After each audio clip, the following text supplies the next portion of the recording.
Welcome into OutKick the show. I'm Clay Travis. This is OutKick the show. I've been on the road. I know a ton. I think this is our first show of the week.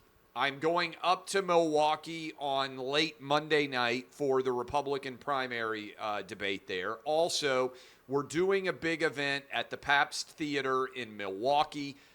There are lots of seats there. It's going to be fun. Tuesday night, the night before the Republican primary debate on Wednesday. I think you guys are really going to enjoy being a part of it. I hope that you guys are able to come if you're in the Milwaukee area, if you're in Wisconsin. But I want to thank everybody. This book standing beside me right now, American Playbook, is the best-selling nonfiction book in America for the week launch. We are number one on Publishers Weekly. They go and they look at the total number of books sold. I've always wanted to have a number one bestseller, and now I do have a number one bestseller. We sold more nonfiction books than any book sold in all of America last week. That's a credit to you guys. Thanks to everybody who came out in New York City, Cleveland, Salt Lake City, Houston, Nashville. We got Milwaukee coming up. So much fun. So much incredible fun. Tampa as well. Forgot Tampa. I've been on the road a lot. It's been super busy, but I have gotten to meet so many of you, and I can't believe how fantastic that has been. Thank you to everybody who came out, and thank you to all of you who have bought copies of this. I think we sold right at 16,000 copies. That's 5,000 more, I believe, than any other nonfiction book in America last week. So it wasn't just that we were number one. We were number one by a lot. And that doesn't count ebooks, of which we sold a ton, and audio. Because a lot of you, I know you're lazy, and you're not readers, and you are instead, and I get it, I talk for a living, so some of you are listening to me talk through and read through this entire book, but I can't say thanks enough. We're also number two on the Wall Street Journal list of nonfiction. Even though we sold the most, I'll take number two. But think about this. New York Times didn't put us in the top 15. We outsold some of the books that are listed in the New York Times list by 15,000 copies. They put books on the New York Times bestseller list that only sold 1,000. I've got the numbers right here. We outsold the number one book on the nonfiction list, on the New York Times list, by 5,000 copies. We doubled the number two best-selling book on the New York Times list. We doubled the number three best-selling book on the New York Times list. We 5X'd the number four book. The number six book on the New York Times bestseller list, we outsold 8-1. The number 10 book on the New York Times list, we outsold 14-1. Dishonesty seems to be the coin of the realm of the New York Times. I would love to hear somebody at the New York Times explain why the best-selling book in America didn't make their top 15 best-selling nonfiction books. You can just look at the data. It's out there. Publishers Weekly, number one, most sold. Wall Street Journal had us at number two. Okay, your algorithm's a little bit different. I'll take it, even though the Wall Street Journal's wrong. USA Today. USA Today doesn't differentiate between fiction and nonfiction. They had us in the top 10 for fiction and nonfiction. Okay, I'll take it. Again, underrated, but we'll take it. New York Times doesn't put us in the top 15. There's lies, and there's lies the New York Times tell. And you can say, well, why does it matter? It matters because I'd like to be in the front of every bookstore in America because I want as many people as possible exposed to this idea. I said before, I'm donating all the proceeds from this book. I'm fortunate. I've written books before where I needed the money from the book. I don't need the money for the book. I want these ideas out there. And that's why I'm so gratified that we are the number one best-selling nonfiction book in America. But I want as many of these copies out there widely distributed as possible. But thank you to everybody who came out. Thank you for making this the number one best-selling book in America. That's important because the ideas in this book are very important. All right, A lot of ideas to get into. You can still go get your copies. You can get your autographed copies. They're available. I think you can get them at clayandbuck.com. You can get them at outkick.com if you want autographed copies. Yes, I have signed them. I have signed thousands of these things. I've enjoyed meeting you guys all over the country, and I'm sure we're going to be doing events more so from here as well. But a couple of different things here that I want to get into. News broke in the last hour and a half or so that Donald Trump is not going to debate in Milwaukee next week. By the way, I saw Trump yesterday. He was here in Nashville. It was good to see him. He was doing a fundraiser. Kid Rock opened for him, and it was cool to see that crew. It was good to see Trump. But I asked the question. The reports are from the New York Times that Donald Trump is going to do an interview with Tucker Carlson, presumably on Twitter, instead of actually being involved in the race itself and in the primary debate. And I asked the question, good move or bad move? An hour ago, 27,000 of you have voted so far. Tons of responses, lots of arguments going back and forth, as well there should be. 69% of you, kids will like that, 69% of you said it's a good move. 31% of you said it's a bad move for Trump to skip the Republican primary debate in Milwaukee. By the way, the only thing I would say there's two things that I would analyze. One, the state of Wisconsin, if you told me you can know one state, Clay, you get the opportunity to know the results of one state in 2024, and from that knowledge, you can then extrapolate what is going to happen in the 2024 presidential election. I would pick the state of Wisconsin, because I think whichever candidate wins Wisconsin is going to win the 2024 election. No matter who the Republican nominee is, no matter who the Democrat nominee is, you tell me who's going to win Wisconsin, I will tell you who the next president of the United States is. That is the number one state I would rank. So we've got the Republican National Convention next year, which is taking place in Milwaukee. I think that's a good sign. If I am a Republican, I want to be in front of as many people as I can in Milwaukee, because that race is going to be on a razor's edge in the state of Wisconsin. And so that's what I would say in general in terms of trying to think about the value there. So I would say whether you're Trump, whether you're DeSantis, whether you're Vivek Ramaswamy, whoever you are, there is a real advantage to being in front of the media in Milwaukee, because what happens in Wisconsin is likely to determine what happens in the 2024 election. Second part of this, my only concern with Trump not debating, and I don't disagree with the decision. I think Trump has got a 40 or 50 point lead according to all the primaries that are out there right now. I understand his perspective on, I don't even need to debate right now, okay? But I don't want Joe Biden to be able to avoid getting into debates by saying, oh, you didn't debate in the Republican primary, and so I don't need to debate in the general.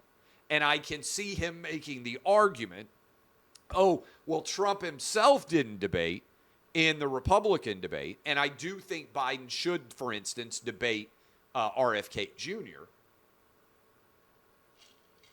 and so I think it opens up that avenue of attack where you could say, well, when you look at that, Biden now is going to argue that he doesn't have to debate. And also, we had a caller who brought this up on Clay and Buck, and I don't think it's a bad argument. Doing an interview with Tucker at the exact same time as the Republican debate is going on, it does create an opportunity. Like a lot of people are, I put myself in this category. I would like to watch the Republican debate, and I would also like to watch Tucker interview Trump. So I would like to be able to consume both of those things. Now I can record one or go back and watch the other. I'll watch the Republican debate live, and then I'll go back and watch Trump on Tucker. But I do think that there are a lot of people out there who are big Trump supporters that also want to see the debate and look at the other cadre of potential candidates, if for no other reason then to contemplate who they might think makes sense to be the VP or to be in Trump's cabinet or to make a decision. Because about half Republicans like Trump right now, about half like somebody else. So I do think that is an interesting point of discussion. I can see that argument. But I'll be watching both. And I do think Trump has developed a big enough lead where he can legitimately say, hey, I don't have to do this. I'm in a different category. I'm in a different perspective going forward. All right. So that is that. Let me also tell you this. I just talked about this on Clay and Buck.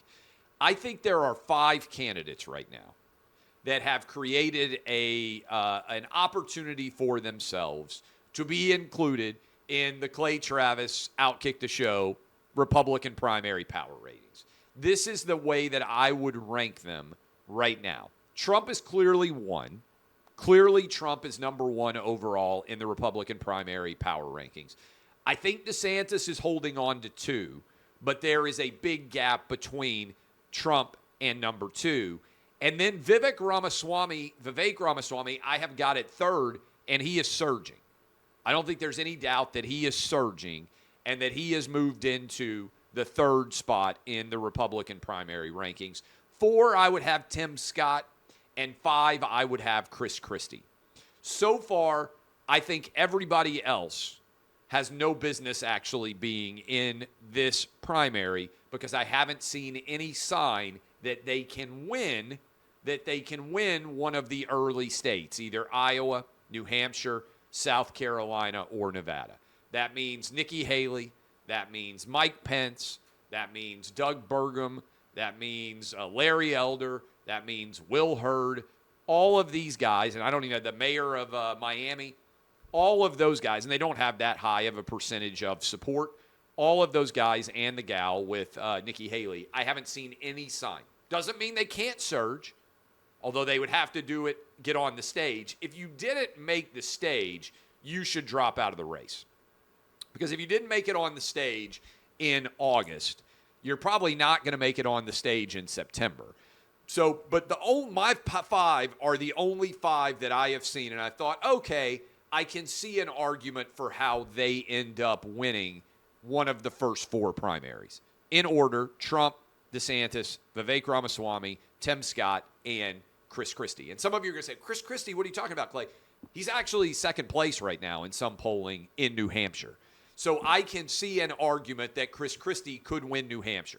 I can see an argument that Tim Scott could win South Carolina.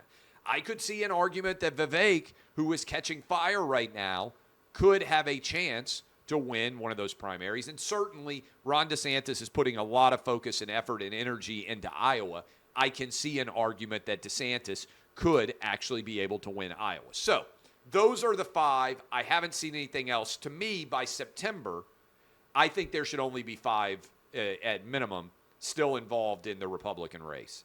And after that September debate, even if Trump doesn't go, there might only be 4 or 5 people on the stage.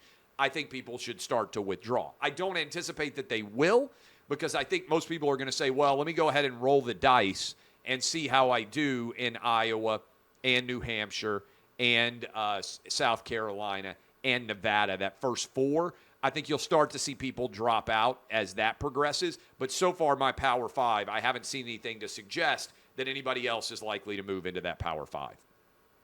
Okay. Trump legal analysis. Everybody has spent an inordinate amount of time analyzing what's going on in New York City, in Washington, D.C., in Atlanta, and in South Florida. The 4 different felony situations that have been brought against Trump.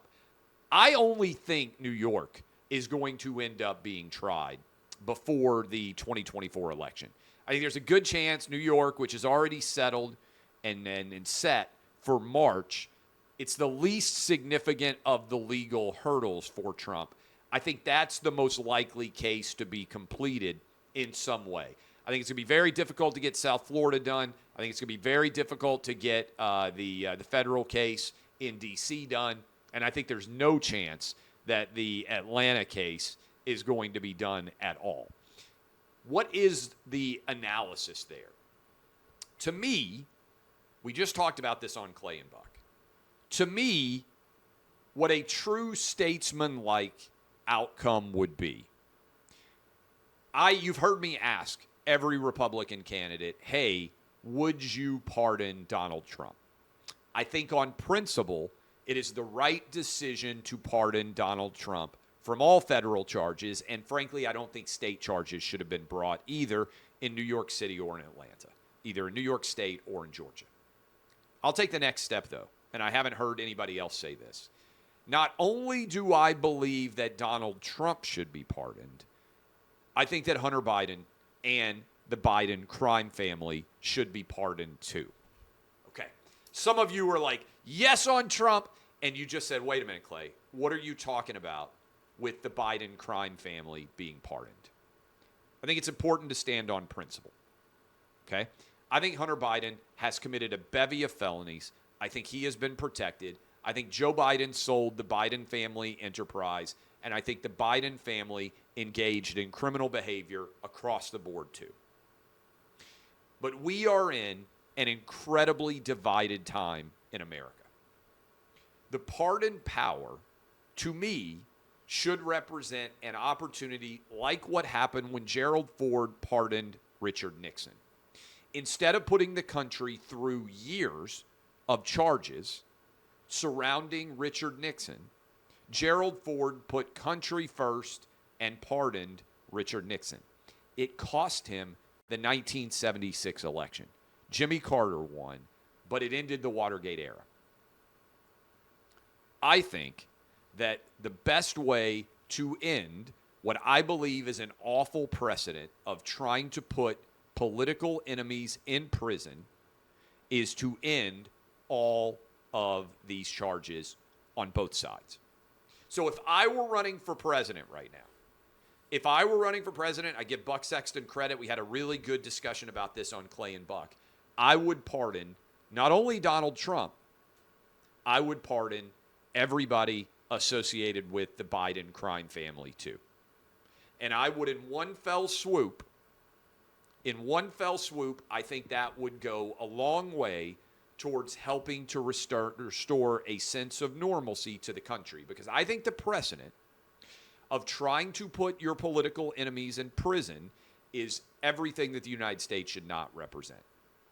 And I think that Joe Biden, who ran on the position, I would say whether it's Joe Biden or whoever is in office in 2024, if you truly were caring about being a statesman and leading the majority of the country as opposed to just your political party, you make decisions that benefit the entire country on both sides of the divide. The right choice is to pardon not only Donald Trump, but also the Biden crime family, and just sweep it to the side and say, now that that's out of the way, let's actually resolve political issues in this country based on arguments as opposed to trying to put political enemies in prison for the rest of their life. That to me. Now, I understand. Look, my position has been, if you're going to throw the book at Donald Trump, you should also be throwing the proverbial book at Joe Biden and the Biden crime family. I understand if you are a absolutely didactic, hardcore, we have to hold everybody accountable kind of judge. But you have to apply that precedent consistently. And the reason why I've been so focused on the Trump pardon idea is because you have to have principle over politics. Stand for principle because the political realities are constantly shifting. I've talked about this before. You read this book.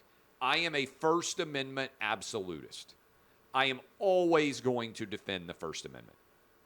That means whether Republicans are defending the First Amendment or Democrats are defending the First Amendment, you have to stand on principle. 20 years ago, Bill Maher got fired 22 years ago because he said the people who flew the buildings in 9/11 were not cowards. He's right. If you're willing to die for a belief, I don't believe you are a coward. You can be a horrible person. You can be a sinner to the utmost degree. But the use of coward, when you are willing to give your life for something, that by definition is not cowardice. Bill Maher got fired for that opinion. He lost his show, which was called Politically Incorrect. That's because Republicans in the wake of 9/11 wouldn't allow Bill Maher to have that opinion, and they canceled him. I disagreed with it. I believe in the marketplace of ideas. I think you should be able to have an opinion that I disagree with, and I think I should be able to have an opinion that you disagree with, and I think we should be able to debate it, and guess what? I think all of us should be able to make a living.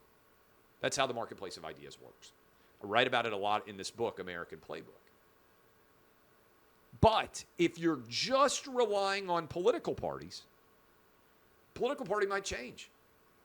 In another generation, it might be the Republican Party that has power and has power over big tech, and they might be trying to classify things that they disagree with as misinformation.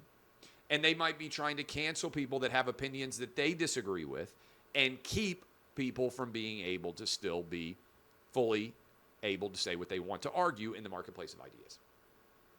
Principle over politics. Principle over politics would say Biden crime family and Trump, let's wipe it all out. Nobody's going to prison. Let's have a real debate on what we stand for and where this country should go. That would be my position. I would encourage anybody out there on the Republican side of the ledger to make that argument, because I do think it would be good for the country. I think there are lots of independents that would agree, and I think it's time to start standing on principle over politics. Speaking of principle over politics, I hope you go back and you listen to the interview that I just did with Sage Steele. I know Sage did a good interview with Megyn Kelly. I like Megyn too. I'd encourage you to check out Megyn Kelly's interview with Sage. But Sage was just on with us in the third hour of the Clay and Buck show. She's phenomenal. She's left ESPN. She was willing to stand on principle and stand for what she believes in. And ESPN fired her because she's a conservative voice. And I don't even think Sage is that conservative, right? This is what's always crazy about it. Only in the last few years has it been considered a conservative opinion to say, hey, your race shouldn't define what you believe. Hey, you are not defined by your gender or by your sexuality. I think that oftentimes your race, your gender, your sexuality are some of the least interesting things about yourself. Because in many ways, you aren't really making a choice, right? You're born that way. I didn't choose to be a straight white guy. To me, the fact that I am a straight white guy is the least interesting part about me because it wasn't any kind of choice that I made. Similarly, I think that your race and your gender and your sexuality, for the most part, all of it's set. You don't choose it. When I say for the most part, I mean for purposes of sexuality, I think you really are born gay or straight. You can disagree with it. I don't think most people make a calculated decision, oh, I'm going to be gay today, or oh, I'm going to be straight today. I think you're born, like I was born, white, male, straight. Never made a conscious decision to like girls, just like a lot of you didn't make a conscious decision to be attracted to what you're attracted to. Those are uninteresting. I'm born that way. So if you believe that, why have we allowed that to define what you then are required to believe? America is a far better country if all of us focus more on the choices we make, which actually is what makes us interesting, not the identities that we are born with. And what the Democrat Party and identity politics in general, and the left in particular in this country now believes, is your race, your gender, and your sexuality define you. If that's true, then you are defined as an individual before you are even born. I find it profoundly uninteresting that you would be defined by choices you never made and that they box you into what you have to believe for the rest of your life. And I think most Americans agree with me. Gay, straight, white, black, Asian, Hispanic, male, female. And That to me is a big part of the argument that I make in this book, American Playbook, but it's also an argument that Sage Steele is making. And I would encourage you to go listen to the interview that I did with her. It'll be up on the podcast. I think you guys will really enjoy it. And I wish Sage well, as she now is out free and able to speak out. But I do think Sage's experience at ESPN is interesting, in particular for this reason. We have created a world that is very left-wing in nature. If Sage Steele had super left-wing opinions, if she believed that men who identify as women are the greatest women's athletes of all time, if she believed that kindergartners should be taught about sex-related issues, if she believed that it was brave to have an abortion in the 9th month of pregnancy, and all of those things, for instance, she was outspoken about, she would still be employed at ESPN. And if she had said everybody in the country needs to be forced to get the COVID shot, she probably would have gotten promoted. It's one thing to say, hey, this company is focused on sports, which is what ESPN used to say. Now ESPN is focused on only left-wing sports. What does it say about the direction of our country that you can be forced out of your job if you have the wrong opinion on issues that have nothing to do, by and large, with your job on a day-to-day basis? And what does it say that the largest sports media company in the country right now believes that men who pretend to be women and win women's championships are heroes, and that if you don't believe that, you are a bigot and you can't work at that company anymore? I'm excited to see what Sage is capable of out on her own in the real world, where guess what? Most sports fans are going to agree with her, and they're going to judge her based on the content of her opinions, the content of her character, and not the color of her skin. And I look forward to checking out what Sage is going to be able to accomplish, but I encourage you to all go listen to our discussion at Clay and Buck. And I look forward to hanging out with you guys on Monday. Tuesday, I'm going to be up in Milwaukee, and I look forward to hanging out with many of you up there as well. Then we're going to New York City. It's going to be a lot of fun. I think they put out a press release today. I'm going to be involved in Big Noon. I can't wait for college football. It's a busy time of year, but this is my favorite time of year. We'll have a lot of college football and NFL talk in the days and the weeks and the months ahead, but I hope all of you have fabulous weekends. DBAP, unless you need to SBAP. Thanks for making this the best-selling book in America. If you haven't already, go listen or go buy it. I think you'll enjoy it. This has been OutKick, the show.